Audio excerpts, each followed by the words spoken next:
ce soir, nous allons faire un petit tour à la conférence générale, dans les bureaux, du moins, de la conférence générale.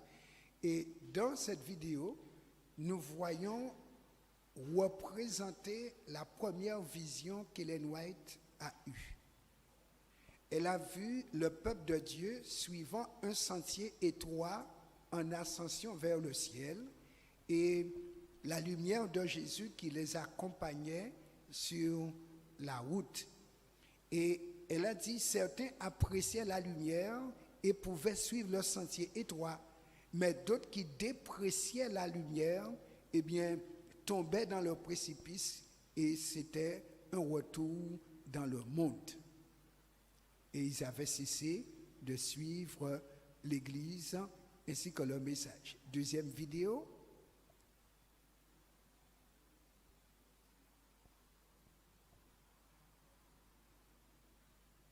Ici, nous voyons une des robes d'Ellen White, puisque là, on va reproduire bien comment les choses étaient à cette époque. À la maison avec le prophète. Voilà. Alors nous allons faire un petit tour d'horizon qui présente un petit peu le parcours d'Ellen White en tant que messager international. Elle a eu l'occasion de travailler en Australie parce que les fois de la conférence générale ne voulaient pas suivre ses directives. On s'est débarrassé d'elle en l'envoyant jusqu'en Australie. Et voici les malles dans lesquels elle a emporté ses bagages pour aller en Australie. Et elle est restée un bon nombre d'années en Australie. Et Dieu l'a utilisée grandement à partir de ce territoire. Et en vision, Dieu lui a montré un morceau de terre que l'Église devait acheter pour construire un sanatorium et aussi après une université. Et la terre paraissait maigre, on ne voulait pas l'acheter. Mais Dieu a demandé qu'on l'achète. Et quand on l'a acheté, eh bien Dieu a béni la terre, elle est devenue productive. Et l'école et le sanatorium eh bien, produisaient l'alimentation, c'est-à-dire les produits dont on avait besoin sur ce territoire. Voilà, nous continuons. Voici donc ce sanatorium qui a été construit. Nous poursuivons. Là, c'est voilà, commuting en Norvège. Donc, à l'époque, c'était sous tente comme nos commuting qu'on fait à Ramat. Eh bien, eux aussi, c'était sous tente. Pendant un certain temps, tout le monde se rassemblait pour étudier la parole de Dieu. Et c'est de là qu'on a pris cette coutume de commuting de temps en temps, grande rencontre pour étudier la parole de Dieu. Voici la maison qu'elle habitait en Australie.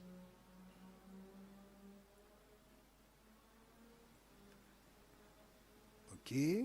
Maintenant, le collège d'Avondale. Voici, juste en haut, au-dessus de sa maison, on a cette photo. Voilà, le collège, qui est devenu une université où on formait des ouvriers pastoraux et médicaux pour pouvoir travailler dans ce bout de l'œuvre. Alors, observez bien ce monsieur. C'était un franc-maçon au départ. Et vous voyez, il est dans son habit de franc-maçon. Vous allez voir son nom tout à l'heure. En entendant le message adventiste, il s'est converti. Mais comme on ne savait pas qu'il était franc-maçon, il a gardé ses attaches franc-maçonnes. Il était comment dirais-je, un homme d'affaires. Et lorsqu'il s'est converti, alors il a été tout de suite nommé trésorier, eh bien, d'une institution. Et c'était la maison d'édition. Mais Dieu a montré par un ange à Ellen White que ce frère, nouvellement converti, très compétent, est franc-maçon. Et Ellen White a été le trouver pour lui dire, mon frère, tu ne peux pas travailler pour les deux causes. Parce que le temps que tu passes dans les diverses loges t'empêche de travailler pour Dieu. Et Dieu te demande de renoncer à tes attaches. Sinon, tu seras perdu. Et ensuite, Ellen White, pour l'aider à comprendre, va faire le signe secret des francs-maçons. Et comme à l'époque, aucune femme n'était admise dans les loges maçonniques, en voyant Ellen White faire les signes que les francs-maçons font dans leur loge, elle a compris que ce n'est qu'une révélation divine qui aurait pu dire à Ellen White ce qu'ils font en dedans. Et elle a accepté le message comme venant de Dieu. Il va écrire une lettre de démission de toutes ces loges auxquelles il appartenait pour pouvoir travailler maintenant à plein temps et à 100% pour Dieu et ensuite sauver son âme. Et nous comprenons, Dieu peut sauver des hommes de tous horizons, mais à condition qu'il y ait rupture d'avec toute attache avec Satan. Hélène m'a dit, personne n'est si bas tombé que Dieu ne puisse le relever. Moi-même, Dieu m'a permis une fois de travailler avec un grand devin, une jeune indienne de 20 ans qui travaillait directement avec Satan. Et Dieu l'a appelée pour cesser de travailler pour Satan. Et en entendant la voix de Dieu, elle a voulu répondre à la voix de Dieu. Et Satan, maintenant qui ne voulait pas qu'elle s'en aille, a commencé à l'injurier et embarrassée avec les deux voix. Elle a demandé à son copain de l'aide. Et son copain me connaissait, car le papa du copain était adventiste. Et j'avais déjà rencontré le copain. Et il m'a donné le numéro de téléphone. J'appelle, je prends rendez-vous, mais je ne sais pas pourquoi. J'arrive tout seul. Et quand j'entre dans la maison, je me rends compte que je débarque chez Satan.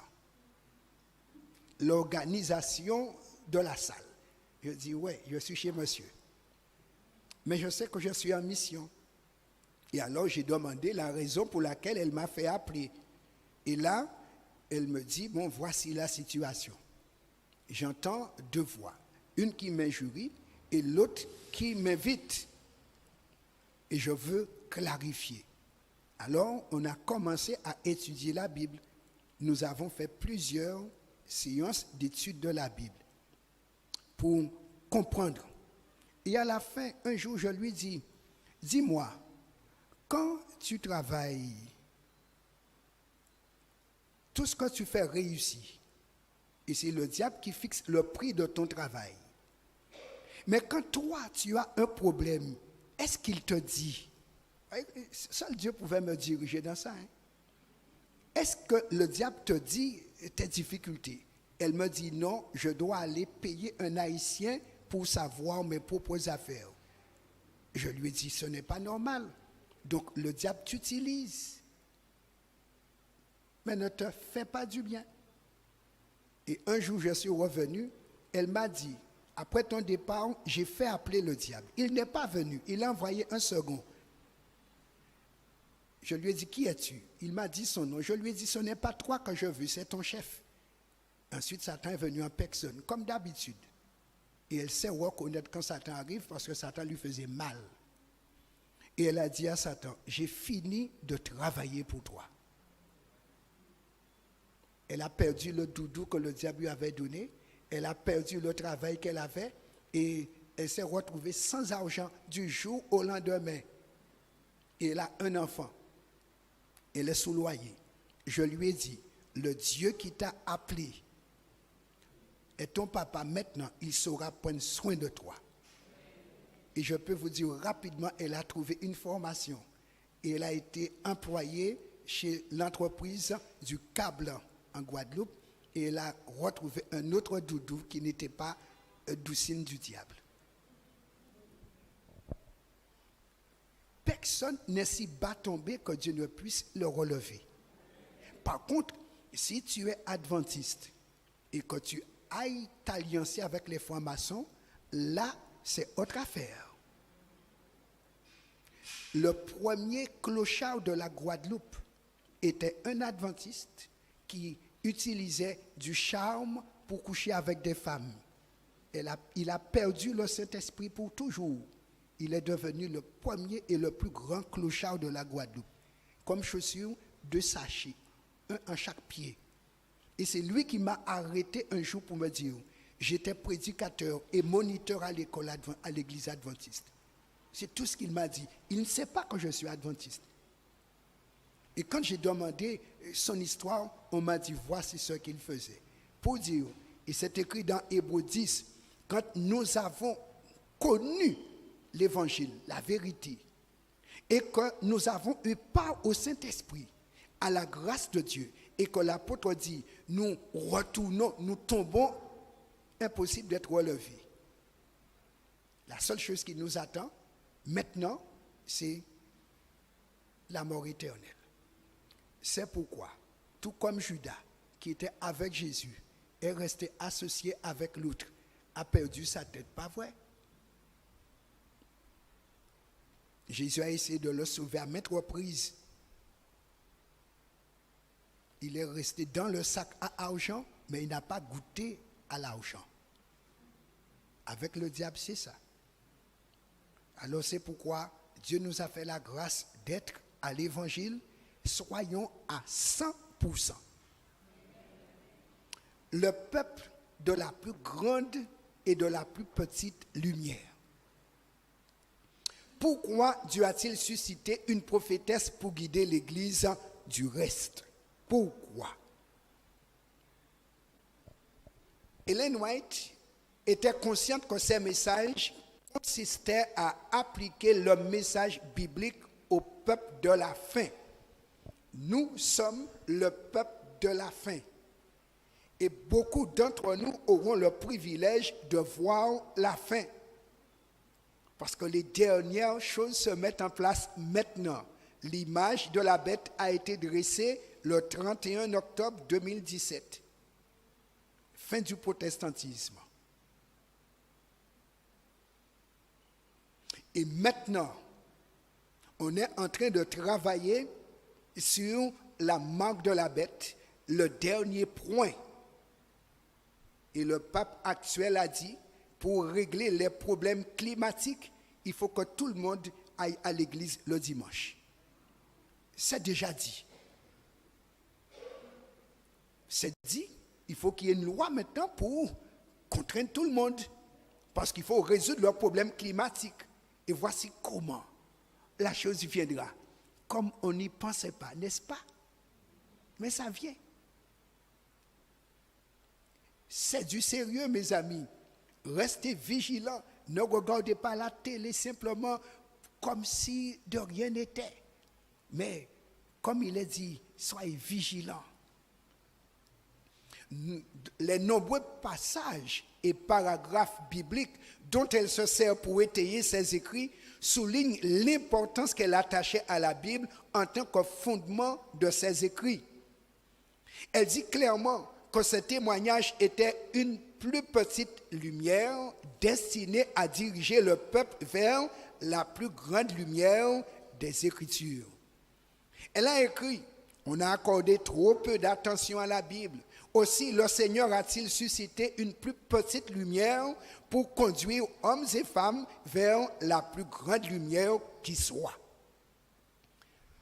Comme elle croyait que ces messages étaient soumis à l'autorité canonique des Écritures, elle invita ses auditeurs et ses lecteurs à étudier la Bible et à mettre son message en pratique.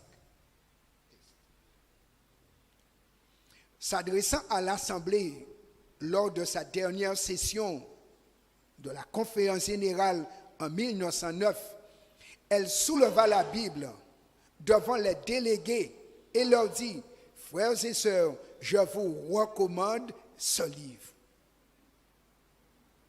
Je vous recommande ce livre. » Parce qu'un prophète ne peut pas aller à l'encontre du contenu du livre. Tout comme Jésus pouvait dire à Satan, il est écrit, tout prophète doit conduire le peuple de Dieu à il est écrit.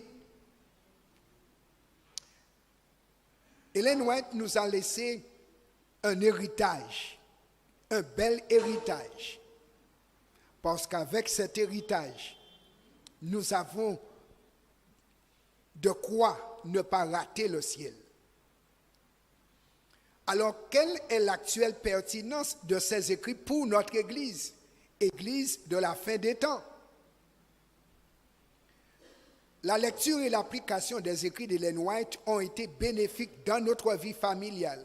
Nous avons le livre « Message à la jeunesse » pour nous encourager à prier intelligemment en vue d'un mariage fondé sur la crainte de Dieu. J'ai été baptisé à 15 ans et demi. À 16 ans, ce livre est tombé entre mes mains. J'ai lu le livre et j'ai décidé d'appliquer ce qui est dedans. Et je suis resté 10 ans à prier pour que Dieu me donne mon épouse, pour que je n'ai pas à divorcer dans la vie. Et elle est là, ça fait 35 ans que Dieu me l'a donnée personnellement en direct. Et ça, c'est fort. Il a dit, confiez-vous en l'Éternel et vous serez affermis. Confiez-vous en ses prophètes et vous réussirez. Ce n'est pas parole en l'air. Et j'ai voulu expérimenter. J'ai appliqué. J'ai réussi. Je dis, Seigneur, merci. Elle m'accompagne, elle me soutient, elle me fortifie. Enfin, Dieu nous permet de combattre. Ah oui, je dis merci, Seigneur. Ensuite, nous avons Child Guidance, éducation et le foyer chrétien, qui sont encore et toujours une source de directives solides parmi l'abondance de théories humaines sur la façon d'élever les enfants. De plus, nous donnons entièrement crédit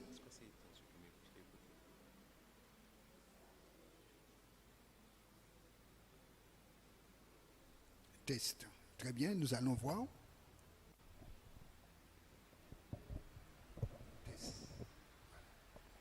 De plus, nous donnons entièrement crédit au conseil d'Ellen White, vieux d'un siècle, sur la nutrition et la santé en vue d'un mode de vie équilibré. Et maintenant, ce qu'elle nous a dit, vieux de plus d'un siècle, la science confirme aujourd'hui. Elle nous a dit la viande rouge est facteur de cancer. Maintenant, la science le dit. Et on nous conseille de manger 5 fruits et légumes pour atténuer les effets de la viande. Mais elle n'était pas médecin, mais Dieu lui a montré tout ce que la viande va nous donner comme problème. Et c'est vrai, j'ai perdu 4 dents dans ma bouche parce que je mangeais la viande. J'avais une dentition serrée. Si j'étais végétarien, j'aurais mes 32 dents. Mais vous savez, je ne suis pas né adventiste. C'est en suivant ces messages, j'ai vu, eh bien, mon épouse m'a fortifié pour que je puisse entrer dans le végétarisme très tôt. Et cette année me donne 33 ans qu'on est dedans. Et je dis merci Seigneur, ça fait 39 ans que je travaille, je n'ai pas encore pris un jour d'arrêt maladie.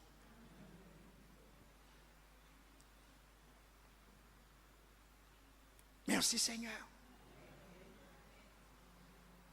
Merci. Dans le livre Vers Jésus et Jésus-Christ, ces livres ont été l'une des expériences christocentriques les plus vivifiantes de notre parcours spirituel. Et personnellement, après mon baptême, on m'a donné le livre Vers Jésus. Je l'ai lu. Quand je suis devenu professeur de Bible, je l'ai enseigné pendant 2 ans aux classes de 6e et de 5e.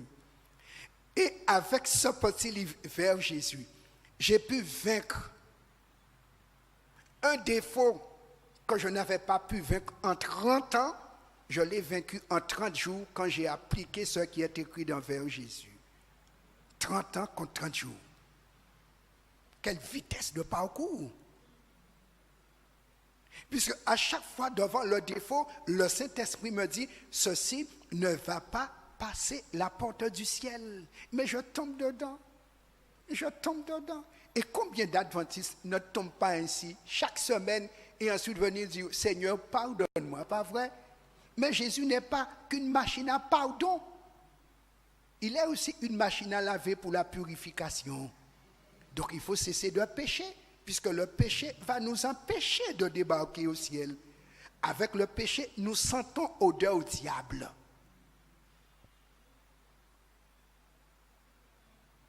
Le sang de Jésus a une odeur de vie, n'est-ce pas? Le sang, c'est la vie. Et le sang de Jésus nous purifie de tout péché. Il ne faudrait pas que l'enfant de Dieu reste assenti au diable. Puisque le salaire du péché, c'est la mort. Donc, ça sent mauvais.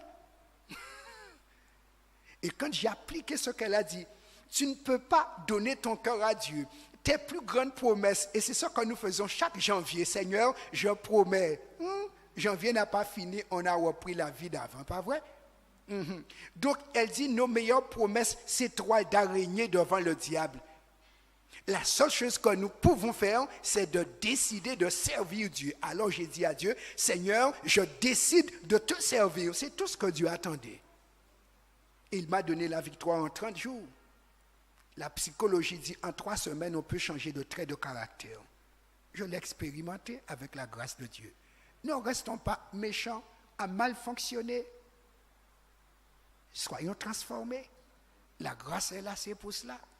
Et Dieu nous a donné des écrits pour nous éclairer sur le comment faire. Donc prenons le temps de lire et nous serons forts.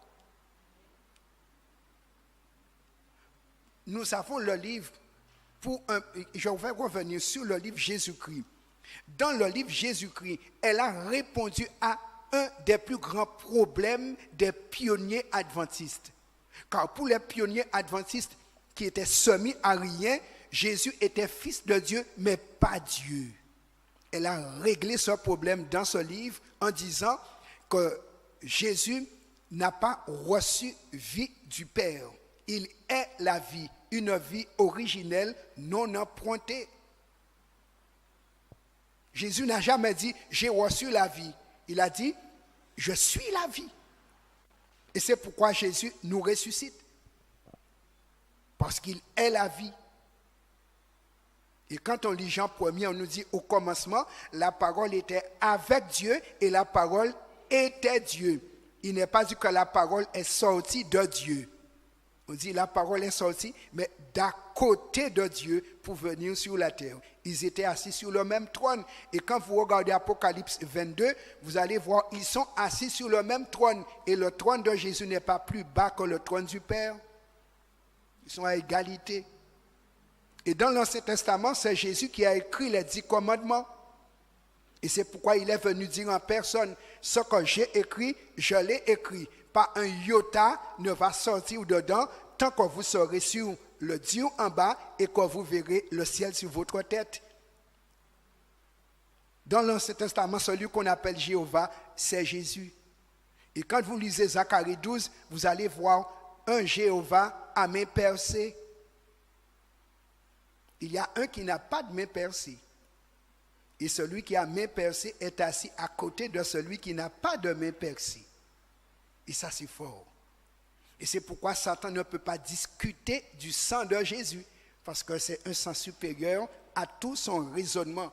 Il est menteur, il est sophistant, mais face au sang de Jésus, il ne peut que s'incliner, car il a été battu et abattu. Et c'est pourquoi quand quelqu'un accepte Jésus comme sauveur, qui qu'il soit, d'où qu'il vienne, le sang de Jésus l'a franchi. Et Jésus l'a dit, si le Fils vous a franchi, vous serez réellement libre.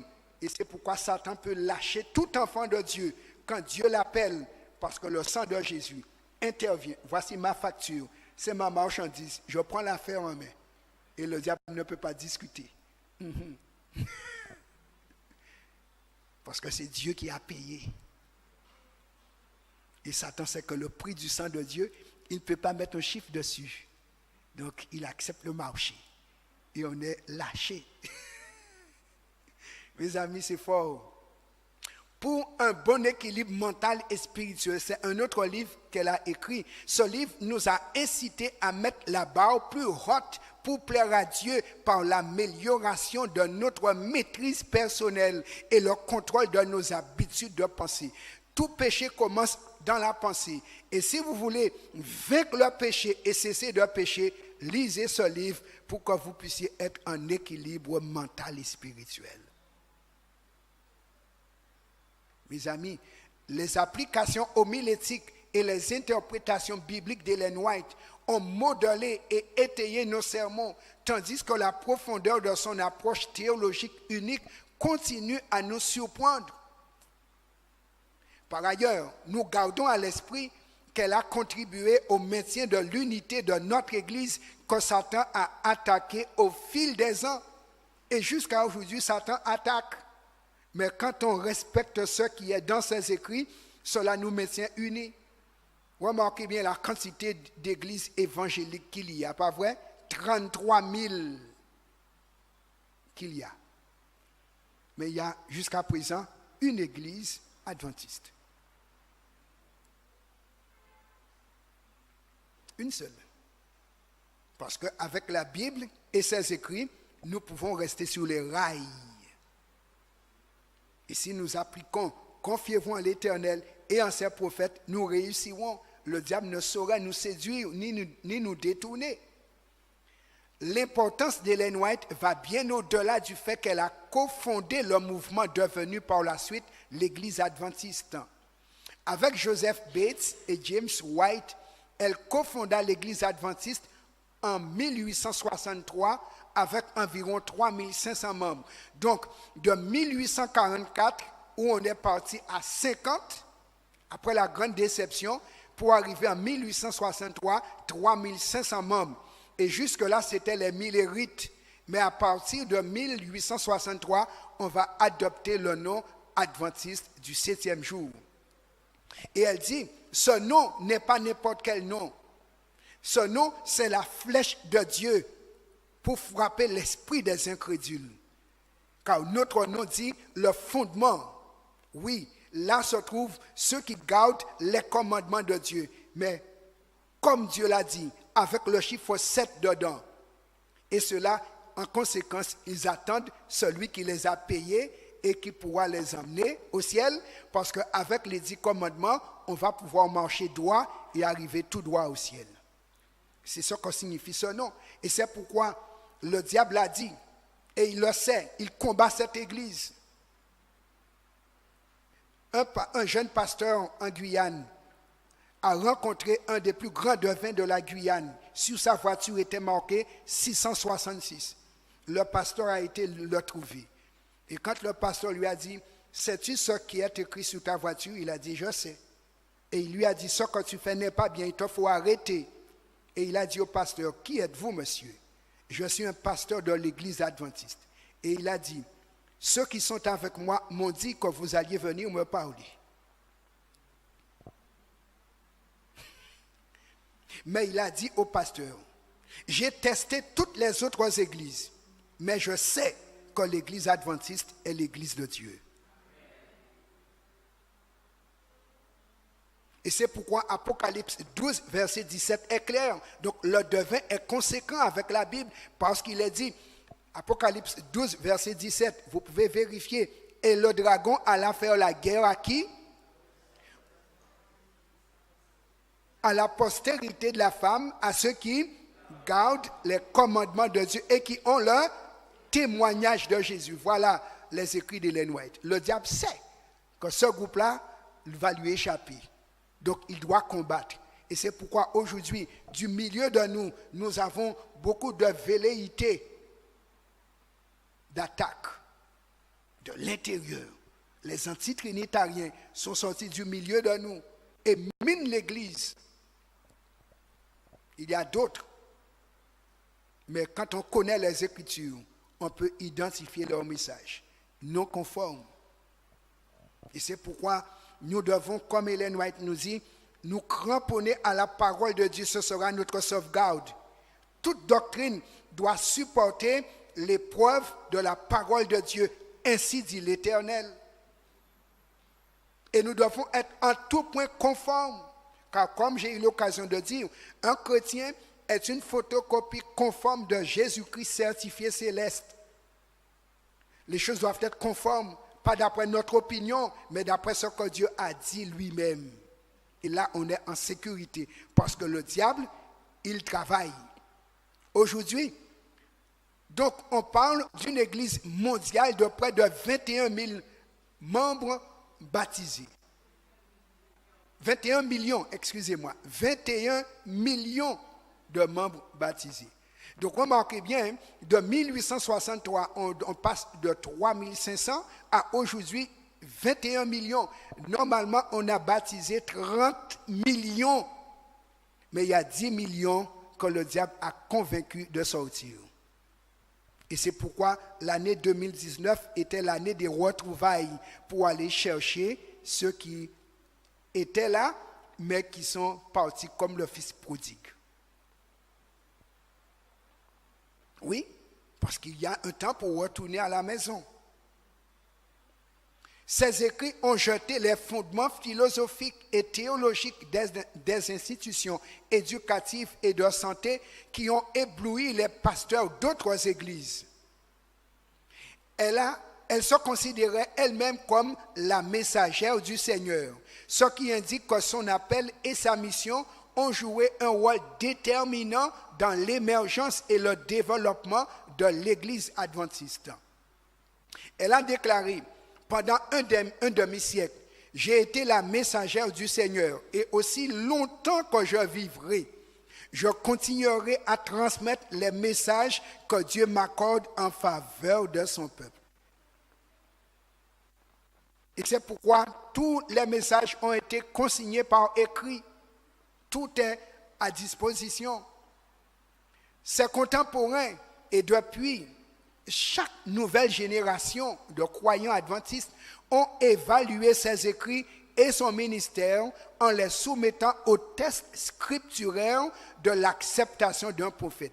Et quand on prend les 4 critères du prophète vrai et qu'on les applique à Ellen White, donc elle passe l'épreuve. Ces écrits répondent aux 4 critères, à la loi et au témoignage. Si on ne parle pas ainsi, il n'y a pas d'horreur pour le peuple. Deuxième, Jésus qui a dit dans Matthieu chapitre 7, versets 15 à 20, c'est à leur fruit que vous les reconnaîtrez. Elle était une épouse modèle, une mère modèle. Et quand on regarde ses écrits, son mode de vie, on voit qu'il y a de l'adéquation. À leur fruit, vous les reconnaîtrez. Troisième critère, il est dit dans Jérémie 28, verset 9, c'est si ce que le prophète annonce se réalise, là, on saura que c'est Dieu qui l'a effectivement envoyé.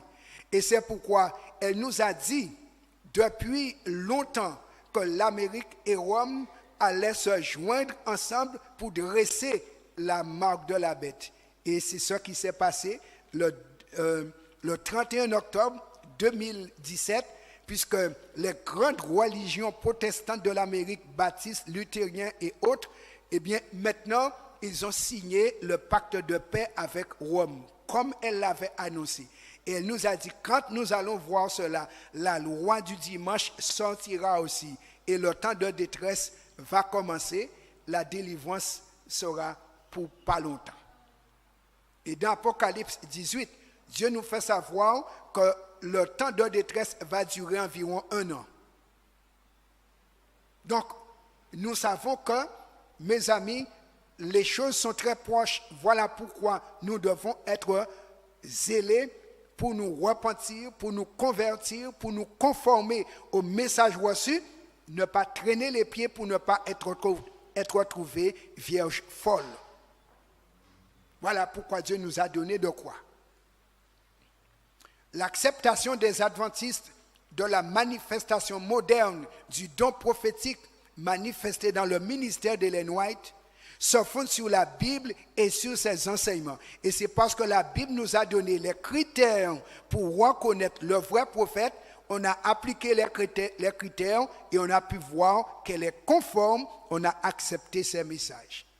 Le don d'Ellen White, croyait-il les premiers adventistes, faisait partie de la véritable manifestation des dons bibliques de l'Esprit Saint. Les écrits attestent que la prophétie fait partie des dons du Saint-Esprit. Et dans 1 Corinthiens 14, verset 3, l'apôtre Paul le dit.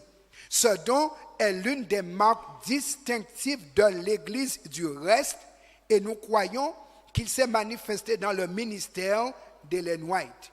Ces écrits sont une source constante de vérité qui fait autorité et procure à l'Église encouragement, directive, instruction et correction. Quand on lit, c'est ce qu'on trouve. Encouragement pour aller plus loin, faire mieux, des directives pour savoir qu'est-ce qu'il faut faire, des instructions pour sa propre construction, mais pour l'édification de l'Église et corriger tout ce qui est non conforme à la vie céleste. Donc, dans ces écrits, nous trouvons avec clarté que la Bible est le seul critère d'évaluation de tout enseignement et de toute expérience. Quelqu'un peut dire « je suis prophète », mais on doit vérifier son mode de vie, son enseignement avec ce qui est écrit et on ne va pas être trompé ou séduit. Nous avons donc reçu un guide sûr pour notre temps, mes amis. En tant qu'adventistes, nous avons un double privilège.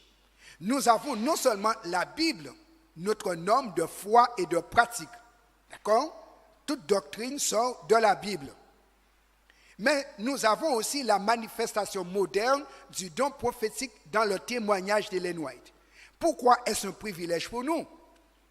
Parce que près de 2000 ans après l'établissement du canon biblique, et le canon biblique c'est cela, terminé avec l'Apocalypse, nous disposons d'une directive divine dans la façon d'appliquer les Écritures à notre contexte moderne et à notre mission au temps de la fin. Donc, elle nous dit comment, par rapport à notre temps, appliquer le message de la Bible. Et en appliquant les choses comme elle nous recommande, nous voyons le résultat. Vie transformée, église militante, église missionnaire, vie transformée. Et dans cette condition, Dieu va nous donner, le moment venu, la plus large saison parce qu'on se serait préparé correctement. Par contre, il y a des défis pour notre Église. Et aujourd'hui, nous vivons ces défis. Et mes amis, attention. Pendant que nous continuons à nous efforcer de suivre les directives prophétiques sûres de la Bible et des écrits d'Ellen White, une génération tout entière en dehors de nos murs est prête et attend d'être conquise. Il y a beaucoup de gens autour de nous qui ont besoin du message que nous avons. Il y a beaucoup. Mais où sommes-nous et que faisons-nous? Nous avons toute cette richesse, toute cette lumière. Mais que faisons-nous avec? Vous savez, quand quelqu'un mange et ne se dépense pas, il s'empoisonne par ce qu'il mange lui-même. Et sur le plan spirituel, lorsque nous connaissons la parole, nous devenons des obèses spirituels par non-exercice spirituel de mission. On reste assis sans chaussures, le zèle que donne l'Évangile, on deviendra malade parce qu'on sera atteint de la maladie qu'on appelle koinonitis.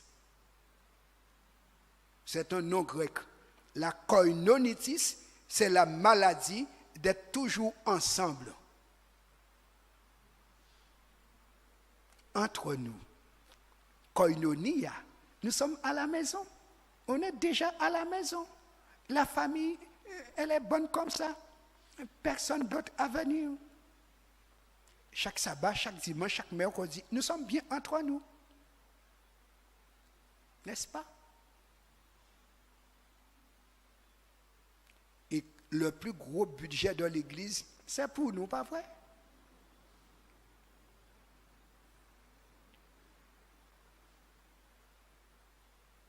N'est-ce pas la réalité? Mais il nous faudrait maintenant chausser les chaussures. Vous savez, il y a 2 chiffres pour le chrétien. Premier chiffre, c'est le chiffre du diable, le chiffre 4. Sois assis. C'est tout ce que le diable nous demande. Assieds-toi chez Dieu. Le deuxième chiffre, c'est le chiffre 1. Et c'est le chiffre de Dieu pour l'adventiste. Être debout. Mon frère, tu es un chiffre 4 tel que tu es là. Viens prendre la Bible dans ma main pour la porter pour la sœur à côté, en restant en chiffre 4. En restant en 4. Il est mêlé. Maintenant, mets-toi en chiffre 1. Voilà. Tu pourrais me rendre ce service d'apporter cette Bible à côté, s'il te plaît? Sans hésitation. Merci, merci. Merci. La plus belle partie du corps de l'adventiste que Dieu aime voir, c'est la plante de ses pieds. Dieu a déjà dit que le cœur est ni de peau de bois. Il a dit, je le connais. Mais il voudrait voir la plante de nos pieds. Qu'ils sont beaux sur les montagnes, les pieds de ceux qui annoncent de bonnes nouvelles. Là, ça c'est de l'exercice de santé spirituelle. Aujourd'hui, on nous dit qu'il faut marcher tous les jours, 30 minutes pour être en santé physique. Et combien de temps marchons-nous pour être en santé spirituelle? Le diable connaît comment rendre malade des adventistes. Pas d'exercice. Mange, mais reste assis. Et demain, nous allons voir qu'est-ce que l'Ellen White dit là-dessus. Le bateau de lecture des nouvelles générations, ajouté à la concurrence féroce des smartphones et d'autres écrans, constitue un défi plus important encore. Aujourd'hui, on vient au temple, on ne porte presque plus la Bible en main. On a la Bible dans son smartphone. Mais le smartphone, bien souvent, fait de la déconnexion céleste. Les amis, il y a tellement de choses que je pourrais vous dire. Pendant qu'on est assis en adoration, on reçoit des messages à droite et à gauche. Au lieu d'être en connexion verticale, on est trop à l'horizontale. On est sur Internet, et tu peux être sur Internet et un ciel net à la fois.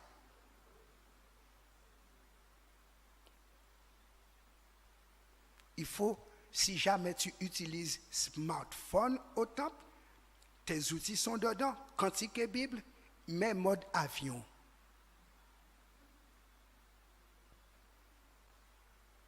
Mode avion, ce mode est là aussi. Car quand on entre dans un avion pour arriver en France, on te dit, s'il vous plaît, monsieur, madame, mettez mode avion car on va décoller. Et pendant 8 heures, on est en mode avion. Donc quand on vient en adoration, mets ton mode avion pour être en sanctification. Sinon, concurrence. Et demain, nous allons voir que Satan vient au temple aussi. Faire quoi? Demain. Au seuil de l'éternité, cependant, dans un monde emporté à tout vent d'idées et de doctrines, nous disposons d'une encre sûre, la parole prophétique, et des coordonnées précises pour atteindre le port sûr. La parole, c'est l'encre, et les coordonnées, l'esprit de prophétie. Là, on est sûr de ne pas manquer le port. Puisse leur lumière briller sur notre sentier et sur celui des autres, jusqu'à ce que paraisse l'étoile du matin. Et l'étoile du matin, c'est Jésus qui vient pour que nous puissions enfin entrer à la maison. Nous avons l'encre pour le moment de tempête et nous avons les coordonnées pour pouvoir éviter les écueils. Confions-nous en Dieu, confions-nous en ses prophètes et nous réussirons. Moment de prière arrivé, voici les suggestions pour les sujets. Priez Dieu de vous faire comprendre ce qui a trait à Ellen White, sa messagère des derniers jours, et comment l'Esprit souhaite influencer votre vie par ses paroles. Et je vous dis, je prends du plaisir à lire ces écrits. Et je demande à Dieu de me donner la force d'appliquer. Et je vois le bénéfice. Demandez au Seigneur de vous aider à vous consacrer de nouveau à l'étude de sa parole chaque jour et à l'appliquer de façon pratique à chaque instant. Très important. La parole, c'est à appliquer. Et louer Dieu pour le message considérable, le témoignage considérable qu'il nous a fourni en vue de notre édification spirituelle pour faire face aux défis du temps de la fin.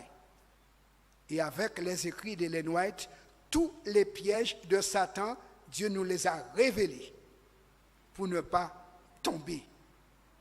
C'est pourquoi, lisons les témoignages et nous serons affermis.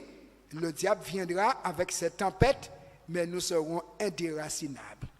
Que Dieu nous soit honnête, nous allons nous mettre à genoux, chacun priant dans son cœur par rapport aux défis du temps actuel, sur tous les plans, mais pour que Dieu nous aide chacun, parce qu'il nous faut être vainqueurs de l'ennemi, déterminés à perdre. Mais Jésus est vainqueur, et avec sa parole, l'esprit de prophétie, nous triompherons. Mettons-nous à genoux.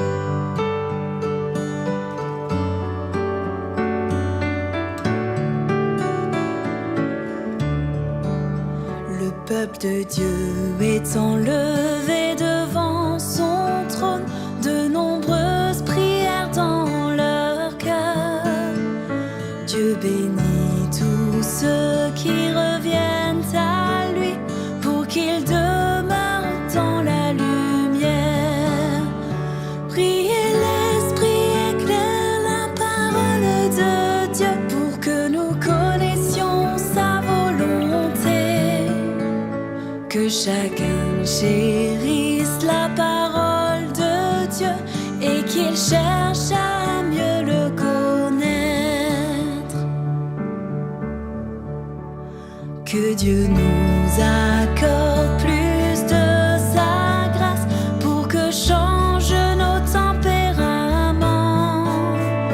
Que Dieu nous perfectionne afin que nous soyons un seul cœur avec lui.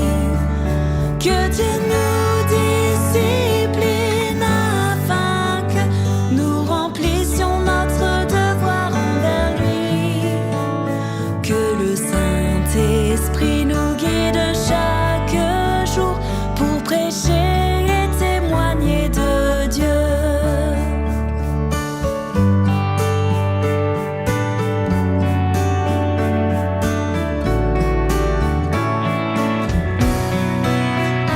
Que chacun distingue